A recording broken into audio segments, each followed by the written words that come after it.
Le grand forum Fréquence Évasion. Les politiques s'expriment en toute liberté. Fréquence Évasion, le grand forum, c'est dans quelques instants. Dans quelques instants, le grand forum spécial élection européenne 2014 en compagnie de François Asselineau que nous allons recevoir dans quelques secondes de l'Union populaire européenne. Vous patientez, on arrive. Fréquence Évasion. Fréquence Évasion vous donne la possibilité de dialoguer sur l'un des trois forums. Paranormal, région et musique. Venez dialoguer sur les forums Fréquence Évasion. Cliquez sur Forum. Bon surf sur le site de Fréquence Évasion, www.fréquenceévasion.com. Fréquence Évasion. François Asselineau, bonjour et merci d'être avec nous. Bonjour. Alors, vous êtes président de l'UPR, Union populaire républicaine, et vous souhaitez, comme beaucoup d'entre nous, une autre Europe. Comment vous l'imaginez, cette nouvelle Europe? Je ne sais pas s'il faut parler sérieusement, puisque, comme vous le savez, notre mouvement politique, justement, ne veut pas d'autre Europe. Nous nous distinguons de l'ensemble de la scène politique française par le fait que nous proposons, quant à nous, de sortir de l'Union européenne, ainsi que de l'euro et de l'OTAN. Donc c'est ce qui nous distingue. Depuis d'ailleurs la création de ce mouvement politique que j'ai créé le 25 mars 2007, il y a maintenant un peu plus de 7 ans. Et si j'insiste sur cette date, c'est parce que c'est une date symbolique. C'était le jour du 50e anniversaire du traité de Rome qui justement créait le marché commun et qui lançait la construction européenne. Voilà, donc pour nous c'est clair et net.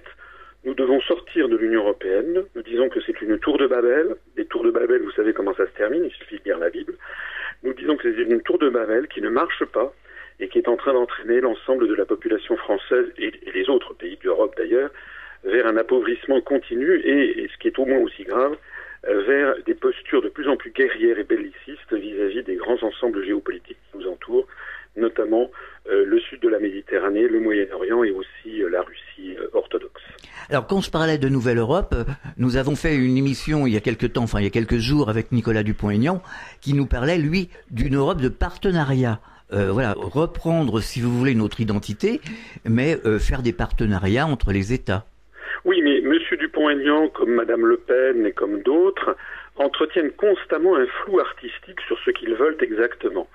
Je paye une bouteille de champagne, je paye même une caisse de bouteilles de champagne à vos auditeurs, à le premier de vos auditeurs qui pourra me présenter une profession de foi écrite, noir sur blanc, où l'on verrait Madame Le Pen ou Monsieur Dupont-Aignan ou Monsieur Mélenchon dire ce que nous disons, c'est-à-dire qu'il faut sortir de l'Union européenne, et on a pour cela d'ailleurs un article des traités qui est l'article 50 du traité de l'Union européenne.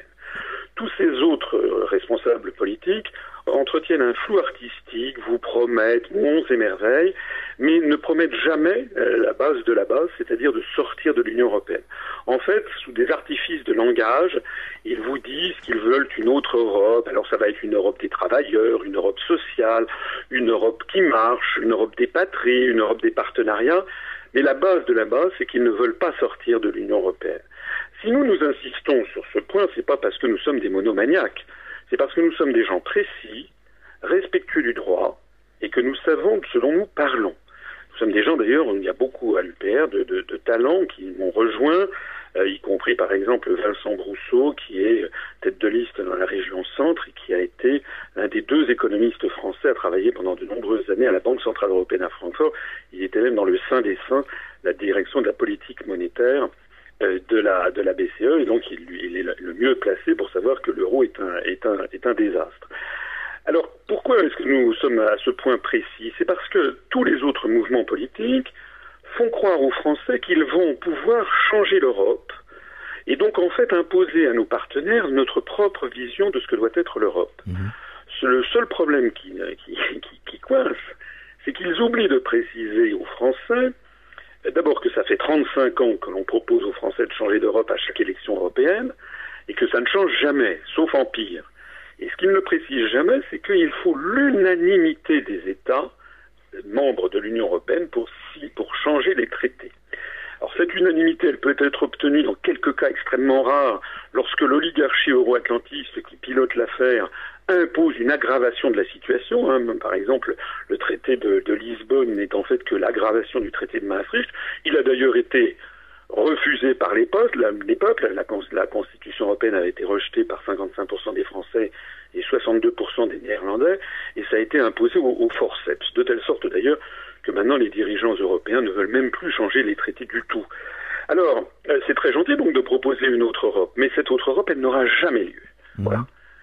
La seule façon d'avoir éventuellement des partenariats avec d'autres pays d'Europe, c'est de sortir de l'Union européenne.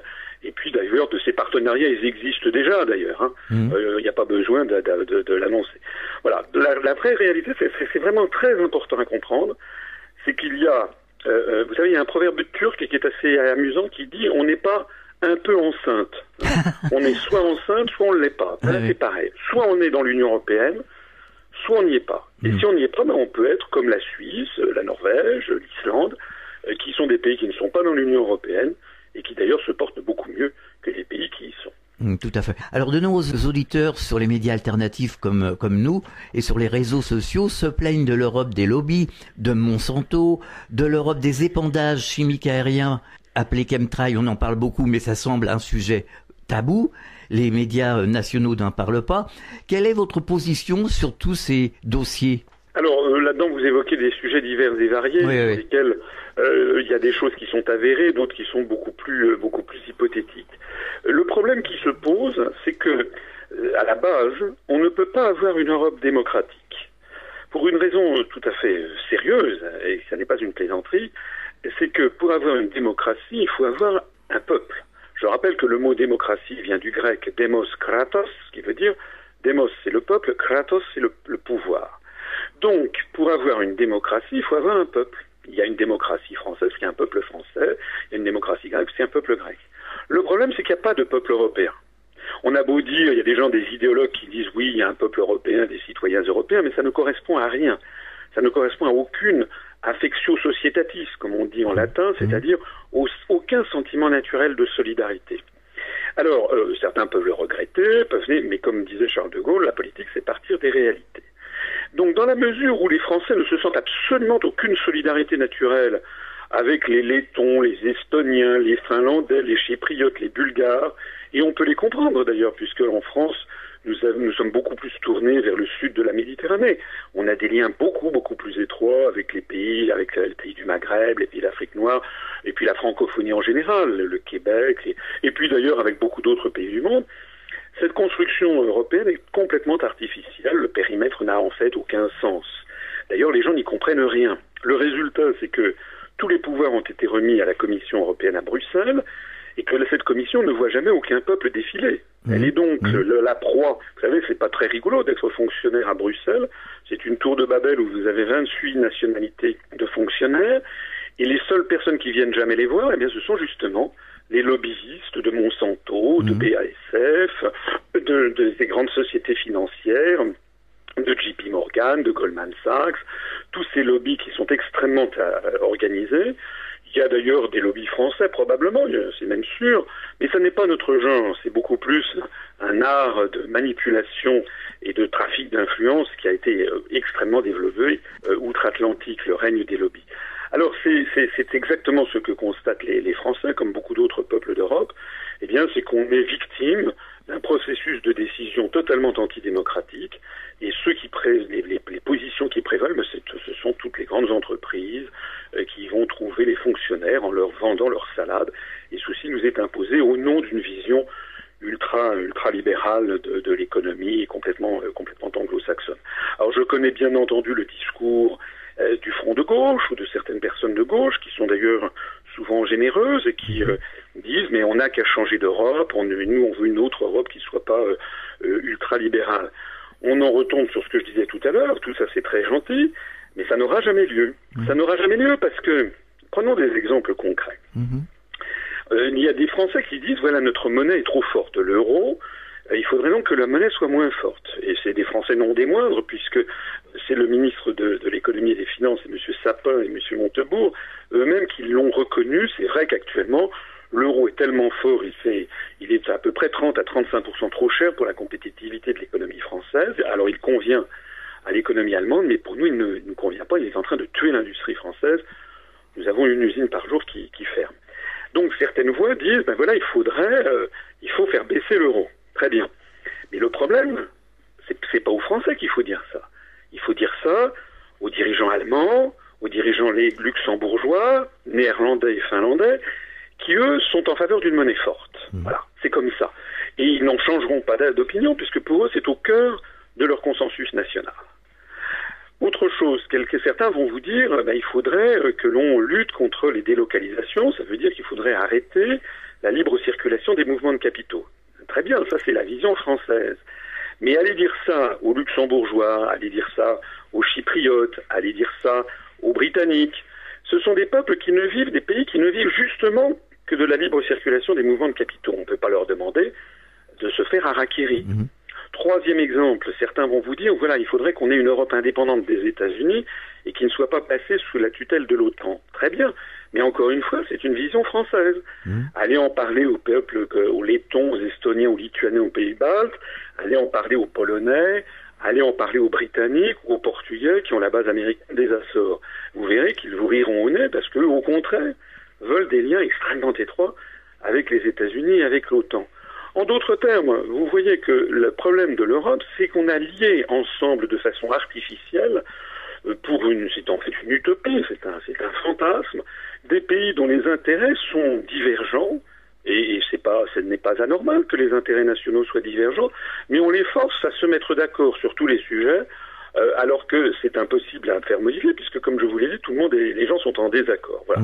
Alors quand on est dans une situation de cette nature, plutôt que de laisser se dégrader continuellement la situation, il y a un moment à partir duquel il faut en adulte regarder la chose et puis se dire, voilà, on s'est trompé, cette construction européenne était un projet qui nous a été vendu à partir des années 50, d'ailleurs par les États-Unis d'Amérique. En fait, ça ne marche pas, donc il faut arrêter, il faut changer. Le monde, il y a une vie après l'Union européenne. Alors justement, que pensez-vous de ce partenariat entre l'Europe et les États-Unis qui se profile à l'horizon ? Écoutez, c'est un scandale parmi le flot de scandales qui nous sont assénés. Celui-là n'est pas le moindre. Et il y a actuellement dans le dos des peuples un projet qui est poussé par les États-Unis d'Amérique et toujours par la même oligarchie industrielle et financière, qui consiste à faire un grand traité transatlantique, au bout duquel, je ne sais pas si tout le monde a bien compris ce qui se passe, des entreprises bancaires ou industrielles pourraient attaquer les États si les États menaient une politique qu'elles n'apprécient pas, voilà, qu'elles estiment contraire à leurs intérêts d'entreprise. Mais où allons-nous ? C'est le retour au Moyen-Âge. Ça veut dire que maintenant, il n'y aura plus le comte de Provence ou le duc de Bourgogne, mais on aura le JP Morgan, Goldman Sachs, Monsanto, la Société Générale, etc., qui pourront traîner devant les tribunaux, par exemple, la République française, ou bien la République hellénique, ou bien le Portugal, parce que les gouvernements de ces pays, démocratiquement élus, prendraient des mesures législatives que ces entreprises n'apprécieraient pas. Enfin, où allons-nous ? Ça veut dire qu'il y a une vraie lutte de pouvoir en ce moment, en ce début du XXIe siècle, entre des féodalités économiques et financières qui ont considérablement accumulé de l'argent et du capital et qui entrent en guerre frontale contre les peuples et la souveraineté des peuples. Il est grand temps de mettre le haut là. Et ce qui est certain, c'est que si nous restons dans l'Union européenne, quelles que soient les protestations que nous pourrons effectuer, eh bien, progressivement, peut-être par tronçon, par morceau, on nous imposera ce traité qui est un déni de démocratie. C'est même la fin de la démocratie en Europe. Alors, depuis presque 4 ans, nous faisons régulièrement des émissions sur la situation bancaire avec Pierre Jovanovic, que vous devez connaître. Beaucoup de citoyens français nous disent il faut laisser tomber une bonne fois pour toutes les banques. Qu'en pensez-vous ? Alors, c'est un peu difficile de répondre comme ça d'un revers de la main. Ça serait, je suis suffisamment sérieux et responsable pour ne pas avoir des réponses un peu à l'emporte-pièce. Ce qui est certain, en tout cas, c'est qu'il y a un pouvoir exorbitant que se sont appropriés maintenant les organismes financiers, les banques. Ce que nous proposons, c'est déjà, sortant de l'Union européenne, ça nous permettra de nous soustraire à l'article 123 du traité sur le fonctionnement de l'Union européenne, qui par exemple interdit à la Banque centrale européenne de monétiser une partie de la dette publique.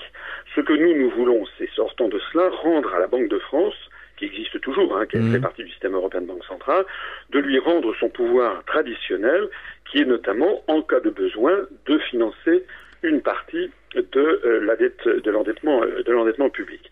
Il faut par ailleurs avoir une réflexion très approfondie sur les origines de la dette.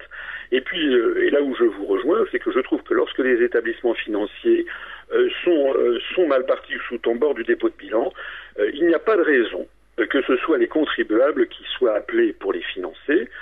Alors, il faut être raisonnable. Parfois, c'est des entreprises qui sont tellement importantes que les laisser aller vers le sinistre total pourrait gravement pénaliser le système financier national, voire international. Donc, dans certains cas, il est possible qu'il faille intervenir et que le contribuable soit appelé à la rescousse, mais alors dans ces conditions, et nous l'avons bien précisé dans notre programme, toute banque qui recevrait de l'argent public devrait être immédiatement nationalisée et devenir une propriété des contribuables qui l'ont sauvé. Voilà. Ce qui n'est pas tolérable, si vous voulez, c'est qu'actuellement, c'est la privatisation des profits. Quand une banque fait des profits, c'est uniquement pour ses actionnaires, et quand elle fait des pertes, on demande cette fois-ci aux cochons de contribuables de payer. Ça, c'est insupportable. Oui, justement, certains intervenants qui sont passés à ce micro, et notamment Nicolas Dupont-Aignan nous disait il y a quelques jours qu'il fallait nationaliser une ou deux banques pour qu'elles fassent vraiment son boulot de service public de banque. Oui, mais M. Dupont-Aignan, je reviens toujours au même point. Je ne sais pas pourquoi vous me parlez toujours. Non, mais il n'est pas le seul, c'est pour le citer. Il n'est pas le seul à nous dire là-dessus. C'est très bien. D'abord, son programme, excusez-moi, mais nous avons une particularité, c'est que notre programme est le même depuis des années. Nous n'avons jamais varié. L'UPR s'est créé il y a 7 ans pour sortir la France de l'Union européenne, de l'euro et de l'OTAN. Nous n'avons jamais varié. M. Dupont-Aignan, son programme varie toutes les semaines. Bon. Et alors maintenant, il sort d'un chapeau cette histoire de nationalisation qu'on n'avait jamais entendu parler. Pourquoi ça? Parce que notre mouvement actuellement, et je le dis sans forfanterie, est en croissance verticale. Nous avons à peu près 19 à 20 adhérents de plus tous les jours en ce moment, uniquement grâce aux réseaux sociaux. Je pense d'ailleurs que nous allons faire dans quelques circonscriptions un résultat qui va peut-être surprendre les observateurs. Parce que pour l'instant, le moins qu'on puisse dire, c'est que nous n'avons accès à absolument aucun média de masse. Et si nous n'avons accès à aucun média de masse, j'entends TF1, France 2, France Inter, etc., c'est justement parce que nous disons des choses différentes de M. Dupont-Aignan qui, lui, a table ouverte dans les médias, de même que Mme Le Pen. Ce que nous disons de différent, j'y reviendrai toujours, c'est que nous voulons sortir de l'Union européenne, de l'euro et de l'OTAN. M. Dupont-Aignan ne le propose pas. Si nous restons dans le cadre de l'Union européenne, tout simplement, les nationalisations des banques seront interdites, point. Donc M. Dupont-Aignan se moque des électeurs une nouvelle fois. Il leur promet des choses qu'il ne pourra pas tenir dans le cadre de l'Union européenne. Or, il se refuse à sortir de l'Union européenne. Encore une fois, il faudrait savoir si c'est noir ou si c'est blanc. Nous avons dit, et nous sommes les seuls à le dire, nous voulons sortir de l'Union européenne. Madame Le Pen, par exemple, ne le dit pas non plus. J'insiste là-dessus. Allez, que vos auditeurs incrédules aillent regarder, non pas les paroles, mais il faut regarder les écrits, qu'ils aillent sur le site du Front National, qu'ils regardent les professions de foi qu'ils vont recevoir dans les boîtes aux lettres, qu'ils regardent scrupuleusement ce que nous disons dans notre profession de foi et ce que disent les autres. Ils verront que les autres, sous des artifices de langage, ne proposent toujours et encore que de renégocier les traités européens pour avoir une autre Europe, ce qui postule l'accord des 27 autres États qu'ils n'auront pas. Et donc, au bout du compte, on reste dans la situation actuelle, dans le statu quo. C'est ça que nous voulons changer. Alors, que pensez-vous de la montée du Front National? Parce que certains auditeurs nous disent qu'on les balade entre l'UMP, entre le PS et entre le FN. Et il y en a qui en a un petit peu assez. D'abord, il y a quelque chose d'intéressant à noter, c'est que l'Institut de sondage BVA, le 10 mai dernier, donc il y a quelques jours, a publié un sondage qui témoigne d'une forte chute de la popularité de Mme Le Pen par rapport à septembre 2013. Une chute très importante de plusieurs points, 4, 5, 6 points. C'est un indice de popularité et de confiance. Bon. Or, l'Institut BVA a présenté ce sondage en disant forte progression de Mme Le Pen. Ça a été relevé par le site d'observation des médias qui s'appelle Acrimed.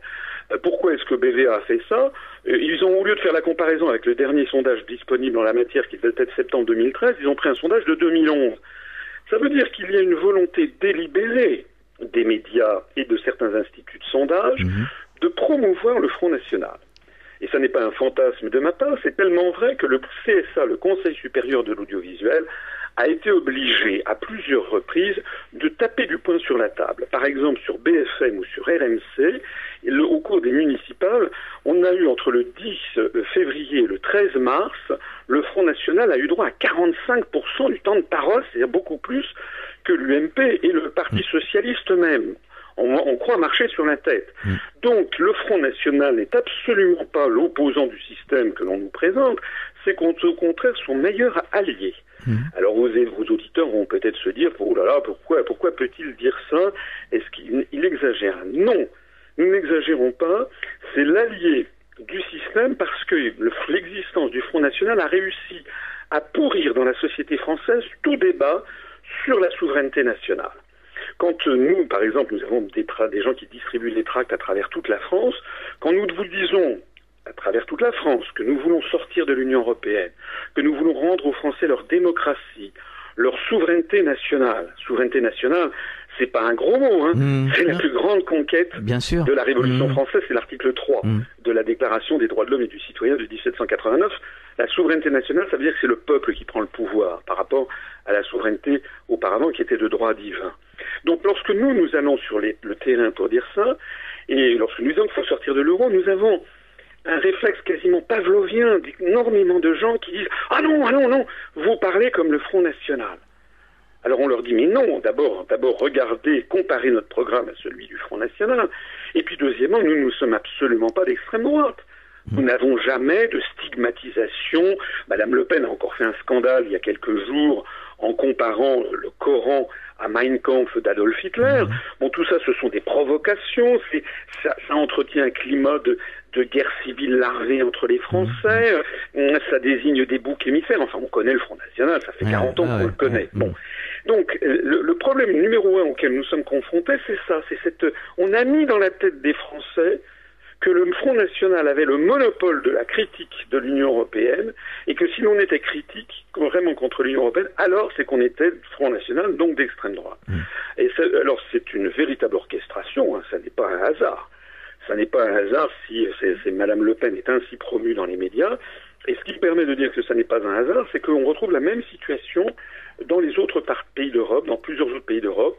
Nous avons par exemple un mouvement politique qui est notre partenaire en Grèce, qui s'appelle EPAM, qui comme nous rassemble des citoyens venus de tous les horizons du spectre politique, de droite, du centre, de gauche, et qui veulent sortir aussi de l'Union européenne et de l'euro. Ils ont les plus grandes difficultés à passer dans les médias.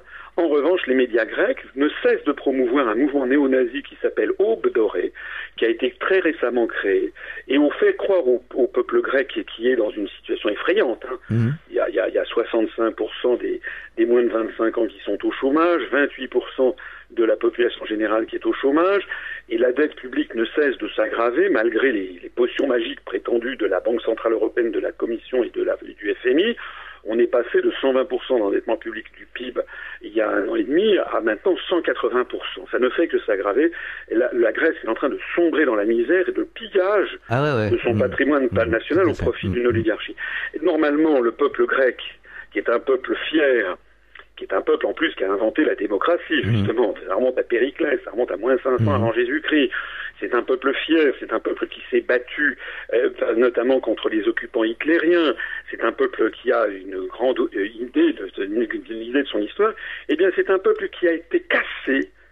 Et actuellement, justement, il accepte l'inacceptable parce qu'on lui fait croire, les médias veulent lui faire croire, que s'il se rebelle, alors c'est qu'il est d'extrême droite. Voilà. Alors ça, on retrouve la même chose aux Pays-Bas avec le mouvement PVV de Geert Wilders et tout. Donc nous sommes là pour dire stop. Stop à cette manipulation, ça suffit comme ça. Le Front National est le meilleur allié du système. Il est temps d'en finir. Il est temps de dénoncer cette collusion constante qui fait que le Front National passe dans tous les grands médias de France et que nous, par exemple, nous n'y passons jamais, alors que nous sommes un mouvement éminemment républicain, rassemblant des Français de toutes les origines, de toutes les convictions politiques et religieuses, de toutes les origines ethniques et sociales. Et notre programme s'inspire de celui du Conseil national de la résistance de 1944, évidemment remis au goût du jour. Alors, Je signale une nouvelle qui est tombée il y a quelques heures, là, c'était une nouvelle extraordinaire. J'ai été moi-même candidat à l'élection législative partielle du Lot-et-Garonne en juin de l'année dernière. Et donc dans une circonscription, nous étions totalement inconnus, nous avons fait un petit score, on était totalement inconnus, on n'a eu qu'une quinzaine de jours pour se préparer. Et il y avait un candidat du Front National, un jeune candidat qui s'appelait Monsieur Bousquet-Cassagne. Lorsque je suis arrivé, le Front National a diffusé dans cette région l'idée que j'étais un sous-marin de l'UMP. Ça a été repris d'ailleurs par le grand journal Sud-Ouest, qui a fait effrontément la campagne du Front National. Et donc beaucoup d'électeurs sur le terrain nous disaient « Ah non, ce que vous dites est intéressant, mais ça va, on a compris, vous êtes un sous-marin de l'UMP. » Nous ne sommes pas du tout un sous-marin de l'UMP. Si on était un sous-marin de l'UMP, on passerait constamment à la télévision. Bon, ce qu'on a appris aujourd'hui, c'est quand même un scandale énorme, au niveau du FN, c'est que le monsieur Bousquet-Cassagne en question qui nous avait ainsi attaqué avec ses collaborateurs comme étant des sous-marins du FN, mais on a appris que c'était lui le sous-marin du FN. On a appris aujourd'hui, ça défraie la chronique, allez voir sur Internet, on a appris aujourd'hui qu'il avait été financé par une société écran proche de monsieur Copé, et qu'il a reçu un don justement pour des élections. Voilà à quoi nous avons affaire avec le Front National. Ce sont des opposants de pacotille qui sont de mèche avec le système. Je ne dis pas, attention, je ne dis pas ça des électeurs, ni nécessairement des adhérents du FN. Ce sont des gens qui se font manipuler par une famille qui a mis la main sur une partie de la société française. Je rappelle par exemple que M. Le Pen, ça fait quand même 30 ans qu'il est député européen. 30 ans qu'il est député européen, M. Le Pen. Il recommence pour 5 ans.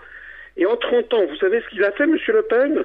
Il a dû empocher à peu près l'équivalent de quelque chose comme 5,2 millions d'euros de salaire de député. C'est facile à calculer, un député européen gagne entre 12 et 15 000 euros par mois. Vous multipliez ça par 12 pour avoir en un an, et vous multipliez ça par 30 pour avoir en 30 ans. Donc ça fait à peu près du 5,2 millions d'euros, sans à peu près net d'impôts, à quoi il faut rajouter 7,2 millions d'euros de frais de secrétariat. Voilà ce qu'a coûté M. Le Pen à la collectivité, puisque je rappelle que les fonds de les salaires des députés européens, tout ça, tout ce qui sort de Bruxelles, en fait, c'est payé par les contribuables nationaux et donc la France. Qu'est-ce que M. Le Pen a donc fait en 30 ans au Parlement européen? Il faudrait quand même que les électeurs qui s'apprêtent à voter pour le FN, d'un seul coup, les écailles leur tombent des yeux, qu'ils d'un seul coup, ils se réalisent pour l'escroquerie que ça représente. Madame Le Pen, d'ailleurs, elle-même est députée européenne depuis 10 ans. Elle a fait quoi, Madame Le Pen, au Parlement européen depuis 10 ans? Et M. Gollnisch, ça fait 25 ans. Et tout ce petit monde réembraye pour 5 années, en jouant et en étant propulsé sur tous les plateaux de télévision et de radio, et en cachant l'essentiel notamment de tout ce que nous analysons, c'est-à-dire le rôle joué par les États-Unis d'Amérique dans toute cette opération de construction européenne, le rôle de l'OTAN, puisque nous sommes assujettis à l'OTAN par l'article 42 du traité de l'Union européenne, et puis la nécessité absolue d'en sortir. Monsieur Le Pen, Madame Le Pen, allez regarder les programmes, ne proposent pas du tout de sortir de l'Union européenne, ils ne parlent jamais de l'existence de l'article 50 qui permet d'en sortir. On marque une pause dans ce grand forum Fréquence Évasion. On revient dans quelques instants, toujours en compagnie de François Asselineau de l'UPR. À tout de suite. Fréquence Évasion. Sur Fréquence Évasion, les stars d'hier, d'aujourd'hui et de demain se racontent en toute liberté. Pour en savoir plus, cliquez sur Programme. Bon surf sur le site de Fréquence Évasion, www.fréquenceévasion.com. Fréquence Évasion vous informe sur votre région. Que se passe-t-il près de chez vous? Pour le savoir, cliquez sur Région et Office de tourisme. Bon séjour dans le sud. Venez visiter le site Fréquence Évasion, www.fréquenceévasion.com. Fréquence Évasion. Nous sommes de retour, c'est la dernière partie du Grand Forum Fréquence Évasion, spéciale élection européenne 2014, toujours en compagnie de notre invité François Asselineau de l'Union populaire républicaine. Alors concrètement, vous seriez élu, quelles seraient les décisions que vous prendriez et techniquement, comment sortirions-nous de cette Union européenne? Alors d'abord, soyons précis. Le Parlement européen est un Parlement d'opérette. Oui. Il n'a pratiquement pas de pouvoir. Il y a un peu un pouvoir de codécision qui a été créé il y a quelques années avec un nouveau traité. Mais en gros, la Commission européenne est une monstruosité juridique si on raisonne comme Montesquieu, vous savez, avec la séparation des pouvoirs. La Commission européenne est à la fois l'exécutif et le législatif, et elle a même certaines compétences judiciaires. En réalité, la Commission européenne a toujours le dernier mot par rapport au Parlement européen. Donc, de toute façon, les électeurs vont élire des députés ou des représentants au Parlement européen qui en réalité n'ont pas grand pouvoir. D'ailleurs, la France n'a que 74 députés sur 752, je crois, députés au Parlement européen. Donc de toute façon, la France a moins de 10% des parlementaires au Parlement européen. Autant dire que ces élections ne vont pas permettre d'avoir des représentants au Parlement européen qui vont pouvoir changer quoi que ce soit.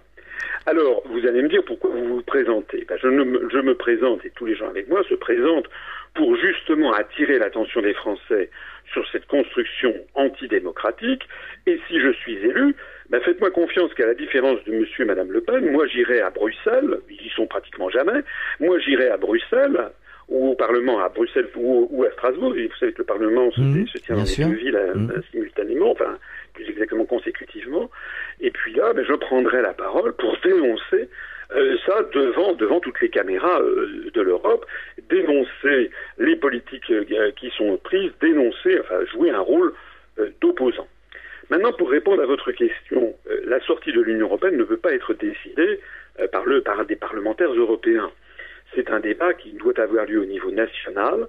La grande différence entre la sortie de l'Union européenne et tous les projets d'autres Europe, c'est qu'il suffit de l'accord du seul peuple français. Tous les autres propos, les autres propositions d'autres Europe postulent que l'on obtiendra l'accord des 27 autres peuples. Je vous ai dit tout à l'heure que statistiquement, c'est absolument impossible. En revanche, si le peuple français décide de sortir de l'Union européenne, mais c'est aussi vrai par exemple des Britanniques qui voulaient organiser un référendum justement sur cette question récemment jusqu'à ce que les Américains en empêchent M. Cameron, mais si nous voulons sortir de l'Union européenne, il suffit que le peuple français en décide. À quelle occasion? Et bien entendu, à l'occasion des élections présidentielles.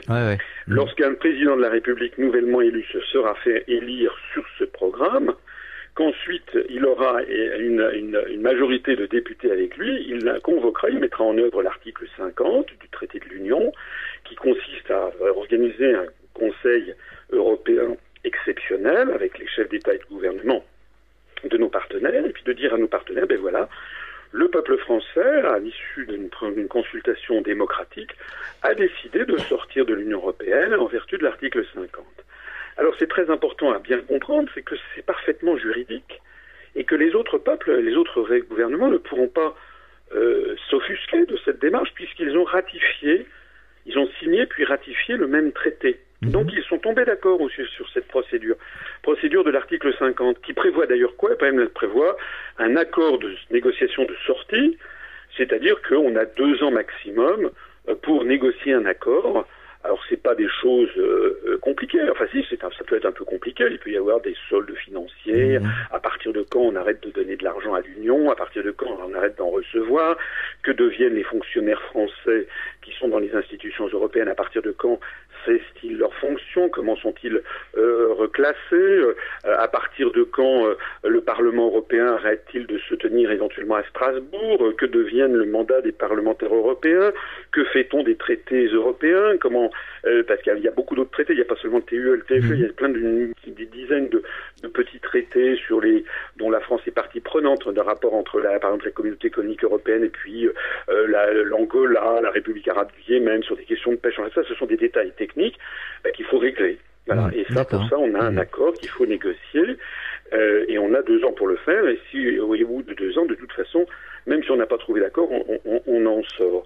Voilà. Nous voulons respecter le droit parce que nous voulons rester en très bons termes avec nos partenaires européens. Bien sûr.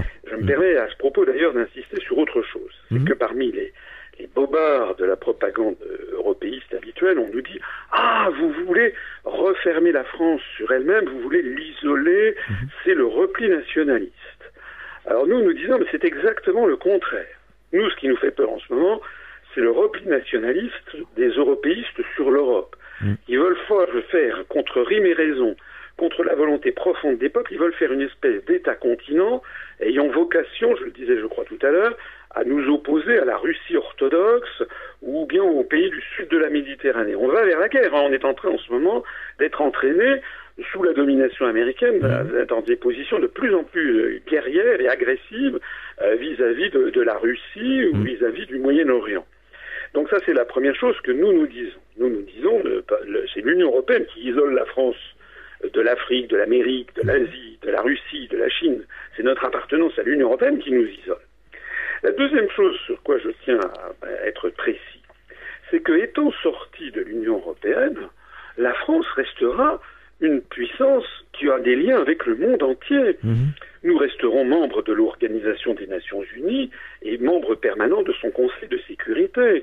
Nous resterons dans une foultitude d'organisations internationales, l'Organisation mondiale de la santé, l'Agence internationale pour l'énergie atomique, le Fonds monétaire international, la Banque mondiale, Interpol, l'Union internationale des télécommunications, le traité de l'Antarctique, le traité sur le droit de la mer, enfin j'en passe. Ouais. Et des meilleurs. Nous avons des quantités d'organisations internationales qui ne seront en aucun cas affectés par notre sortie de l'Union européenne.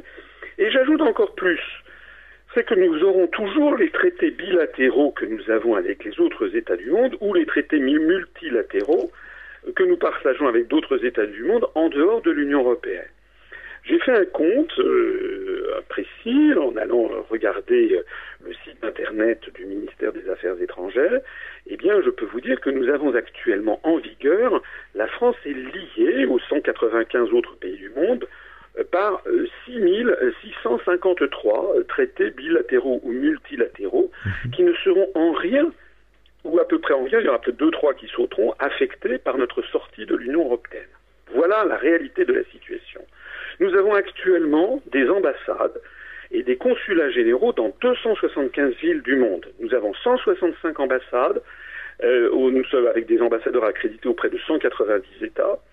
Il y a parfois des ambassadeurs qui sont, par exemple, dans un petit pays, par exemple, je pense aux îles Fidji dans le Pacifique. L'ambassadeur de France, il est à Suva, la capitale de ce petit pays.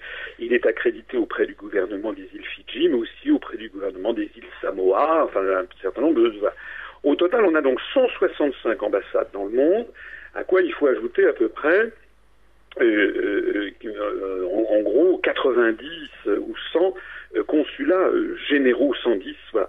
Donc ça nous fait au total quelque chose comme 275 ambassades et consulats, et consulats dans 275 villes du monde. Et bien quand nous serons sortis de l'Union européenne, aucune de ces ambassades et aucun de ces consulats ne sera fermé. Et nous garderons toujours le deuxième réseau diplomatique du monde. Alors je vous dis tout ça, c'est un peu, ça vous paraît un peu technique, c'est une avalanche de chiffres, mais c'est important. Oui, on a bien compris. C'est important pour montrer à quel point on a mis dans la tête des électeurs des choses qui sont complètement farfelues et fausses, c'est de la pure propagande, c'est du pur lavage de cerveau. Est-ce que la Suisse, est-ce que la Norvège, est-ce que l'Islande, qui ne sont pas dans l'Union européenne, est-ce que c'est devenu la Corée du Nord? Ah non, elle se porte très bien, hein, pas de problème. Bien entendu que non. Voilà. Donc, ce que nous voudrions, c'est pouvoir en débattre de tout ceci sereinement et sérieusement.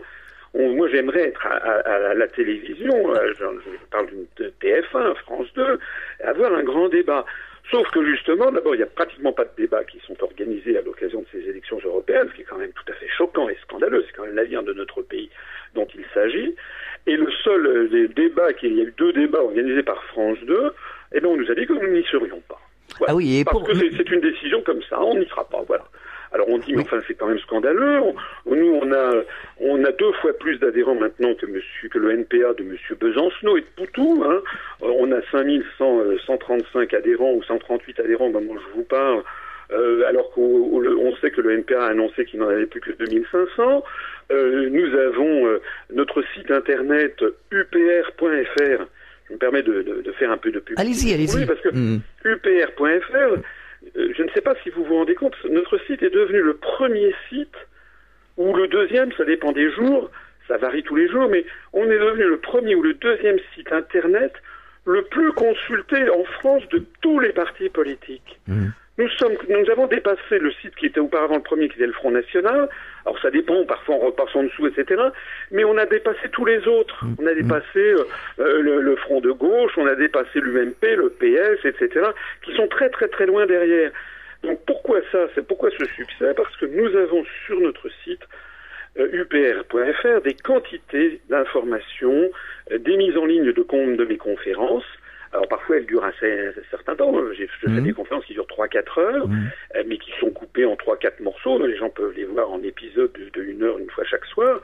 Alors évidemment c'est un peu long. On a fait aussi des résumés, on a des petites vidéos qui durent 3 minutes ou 15 minutes, on a de tout. Mais mes conférences par exemple qui sont en ligne sont un peu longues, mais les Français qui font l'effort de les regarder, je crois qu'elles sont très pédagogiques, d'un seul coup, eh bien, ils découvrent des quantités d'informations qu'ils n'avaient pas. Et d'un seul coup, ils commencent à comprendre le dessous des cartes. Hein, j'ai fait une conférence qui s'appelle « Qui gouverne la France vraiment et l'Europe ?» Cette conférence, elle a été visionnée par des centaines et centaines de milliers de personnes. Elle a beaucoup de succès. Il y en a une autre sur l'histoire de France qui a eu beaucoup de succès. Puis il y en a d'autres. C'est les Français d'un seul coup découvrent, ils ont des informations. Et mes informations, c'est par formation professionnelle. Je suis inspecteur général des finances, donc j'ai été habitué à être précis dans mes analyses. Et puis c'est également par goût personnel où je suis également précis. Eh bien, ces conférences sont toujours assorties de sources très précises. Donc les internautes qui les regardent, quand parfois ils tombent des nues, ils se disent est-ce que ce que dit ce monsieur est vrai? Eh ben ils ont la référence, ils peuvent aller la chercher. Quand par exemple j'explique que le premier projet de constitution européenne a été voulu, demandé par le général américain Eisenhower dans une interview au magazine Paris Match de 1951, d'octobre 1951, je donne toutes les références. Sur notre site, il y a même d'ailleurs les scans.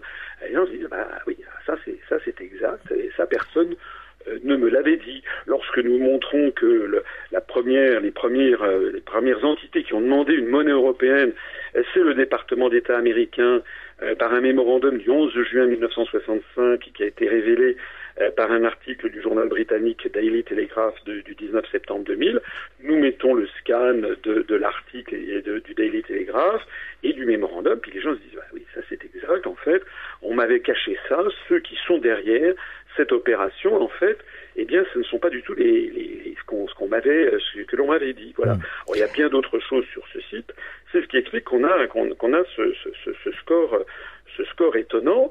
Et vous conviendrez, me semble-t-il, avec moi, qu'il est proprement ahurissant que un parti politique comme le nôtre, qui est en croissance exponentielle en nombre de ses adhérents, qui fait partie des rares partis politiques qui arrivent à se présenter dans les 8 circonscriptions interrégionales de France et d'outre-mer pour ces élections européennes, qui a un message, des analyses qui sont très très différentes de ce que l'on entend partout ailleurs, qui en plus de ça a un site internet upr.fr qui est le premier ou le deuxième site le plus consulté. Il est quand même tout à fait scandaleux que nous ne soyons absolument jamais sur aucun des médias de grande diffusion. Oui, mais alors là, c'est complètement antidémocratique. Est-ce que vous n'avez pas demandé, fait un recours auprès du CSA? Mais nous l'avons fait. Et alors? J'ai écrit au CSA, à monsieur Schramek, président du CSA, qui par ailleurs est conseiller d'État. Moi, je suis inspecteur général des finances, donc entre hauts fonctionnaires, normalement, les choses devraient se passer de façon élégante. Ça fait 1 mois qu'on a écrit et nous n'avons toujours pas eu, malgré nos innombrables relances, nous n'avons toujours pas eu de réponse. On a quand même eu une petite réponse, mais par la bande, si j'ose dire, c'est que le CSA il y a quelques jours, a publié un communiqué pour s'alarmer de la distorsion qu'il y avait entre l'accès aux médias des listes. Et donc, je pense que c'est grâce à ça que, là, ces jours-ci, je vais être interviewé, paraît-il, demain, pendant quelques minutes sur France Info. Je dois l'être aussi sur Public Sénat. Voilà, donc on a des petites choses. C'est mieux que rien, bien entendu. Mais nous n'avons pas ce dont bénéficient les autres, c'est-à-dire de passer constamment sur France 2, sur TF1, sur France Inter, sur RTL, sur Europe 1, sur RMC. Voilà, c'est comme ça qu'on formate l'opinion publique. Hein. Remarquez, quelque part, vous perdez rien parce que la campagne aujourd'hui, elle se fait sur le net, sur les médias alternatifs, et vraiment, les citoyens commencent à en avoir assez de BFM, on a assez de France Télévisions. Alors, je crois que ce que vous dites là, et si vous me permettez, est extrêmement juste. C'est que nous sommes très handicapés vis-à-vis des médias de grande diffusion, mais les médias de grande diffusion sont de moins en moins crus. Oui, tout à fait. Je note effectivement qu'on engendre un trafic de consultation de notre site, mais aussi, par exemple, l'autre jour, j'avais donné un entretien à une petite télévision web qui s'est créée il n'y a pas très longtemps, qui s'appelle Agence Info Libre. Et sur cette Agence Info Libre, ils m'ont interrogé, c'était peut-être il y a un mois et demi, je me rappelle plus, sur la situation en Ukraine. Alors je ne sais plus où on en est aujourd'hui, mais enfin, on était aux alentours, la dernière fois que j'avais consulté ça, aux alentours de 80 000 visionnages pour m'écouter pendant 15 minutes. Bon, je note par exemple qu'un journal comme Libération, qui est d'ailleurs au bord du dépôt de bilan, ne tire plus qu'à 80 000 exemplaires. Et il y en a là-dedans un bon paquet qui sont distribués aux étudiants gratuitement, aux compagnies aériennes ou dans les hôtels, etc. Donc il y a un discrédit qui frappe de plus en plus les médias de très grande diffusion parce que justement ils refusent de répondre à la demande de la population. Donc c'est vrai, vous avez raison, que d'une certaine façon, la croissance de l'UPR, par exemple, eût été carrément impossible il y a 20 ans. C'était impossible parce qu'il n'y avait pas d'internet. Mais maintenant, il y a de plus en plus de gens effectivement qui vont se renseigner. Et puis les gens sont pas bêtes, hein, vous savez. Ah non, tout ça. Moi, je me dresse en faux contre les gens qui disent les Français sont des veaux, les Français ci, les Français ça. C'est pas vrai. Les Français, ils ont besoin qu'on leur explique. Voilà. L'une des clés du succès de notre mouvement, c'est que nous ne prenons pas les gens pour des imbéciles, on les prend pour des adultes. Les Français, c'est un grand peuple très politique. Quand je dis les Français d'ailleurs, c'est pas seulement les Français depuis 10 générations. Nous avons aussi parmi nos adhérents des Français qui sont d'origine immigrée depuis 1, 2, 3 générations. On a beaucoup de succès parmi eux, notamment dans beaucoup de banlieues, etc. Parce que, comme beaucoup sont en voie d'intégration extrêmement rapide, ils sont très intéressés par la politique. Et puis eux aussi, ils sont comme des citoyens, ils veulent avoir les informations. Et parmi les plaisirs que m'a procuré la création de ce mouvement politique en pleine ascension, il y a celui que j'ai fait par exemple une conférence qui s'appelle l'Histoire de France, où je présente en 3h30 de temps une analyse de l'histoire de France avec des clés de compréhension que je crois assez novatrices. J'ai eu beaucoup de gens, notamment des jeunes, que ce soit des jeunes Français d'origine depuis des générations ou des jeunes Français d'origine immigrée qui d'un seul coup, pour la première fois, on leur parle de l'histoire de France, on leur parle en bien, on leur montre que la France, ça n'est pas uniquement quelque chose de méprisable, comme on ne cesse de le dire à la télé et à la radio, que c'est un grand peuple, c'est une grande nation, c'est un pays qui a eu des moments dans son histoire qui n'ont pas été extraordinaires. Nous avons commis, bien sûr, des crimes, on a fait des tas de choses, mais tous les peuples en ont fait autant, hein, voilà. Et puis en revanche, moi j'insiste aussi sur les aspects lumineux de notre histoire, là où la France a été un très grand peuple, une très grande nation.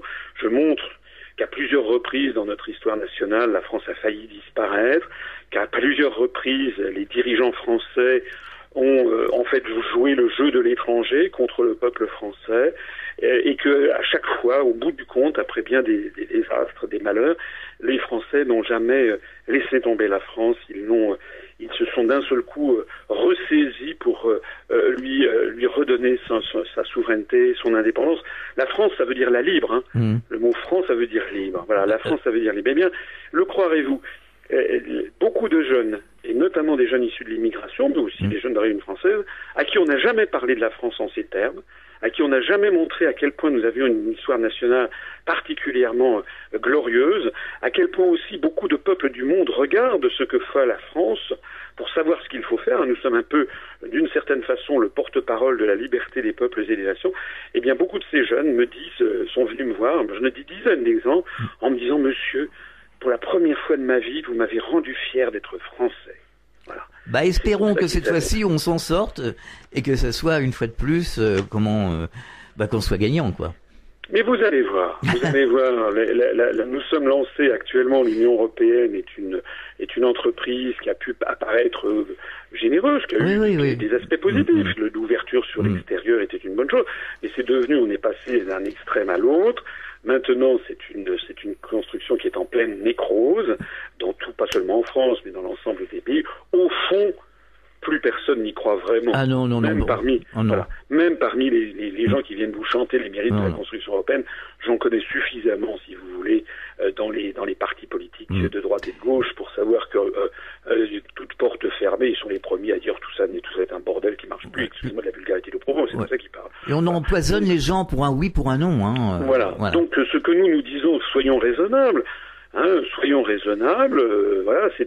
On met ça ressemble de plus en plus, cette Union européenne finissante, à une nécrose un peu comme la nécrose de l'Union soviétique, vous savez, c'est-à-dire que c'est une espèce de dogme, on n'avait pas le droit d'y toucher, puis les promesses n'étaient jamais tenues, il y avait un appauvrissement de la population, les gens oubliaient ils se tournaient vers l'alcool ou pour oublier leurs conditions. Tout ça a fini par éclater. C'était une utopie qui ne marchait pas. C'est pareil pour l'Union européenne.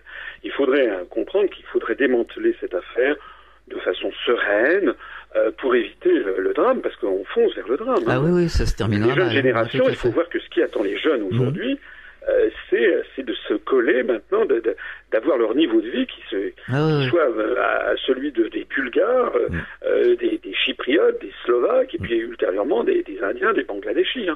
Puisque nous ne protégeons absolument plus. Nous avons l'article 63 qui autorise tous les transferts de capitaux sans aucune limitation. C'est la clé du problème des délocalisations, par exemple. Donc voilà, nous disons il faut arrêter le désastre, sinon la France, dans 20 ans, sera devenue un pays du tiers-monde, avec uniquement des musées à visiter, des restaurateurs, des hôtels, et puis des chauffeurs de taxi et d'autocars. Et puis le reste, ça sera des gens qui auront un niveau de vie extrêmement faible, qui aura été profondément rabaissé. Nous aurons perdu toute notre industrie. Voilà. Est-ce que c'est l'avenir souhaitable pour la France? Ma réponse est non. Alors, on peut retrouver toutes les infos sur le site de l'UPR. Vous allez nous rappeler l'adresse? Donc, c'est tout simplement UPR, ça veut dire Union populaire républicaine, upr.fr. On peut aussi taper mon nom, Asselineau, A2SELINEAU, et on trouvera ça très facilement. Je me permets de rappeler que je suis tête de liste de l'UPR pour la région Île-de-France pour les élections européennes. Merci François Asselineau d'être passé à ce micro et bon courage pour la suite. Merci beaucoup à vous. À très bientôt. À très bientôt, au revoir. Fréquence Évasion.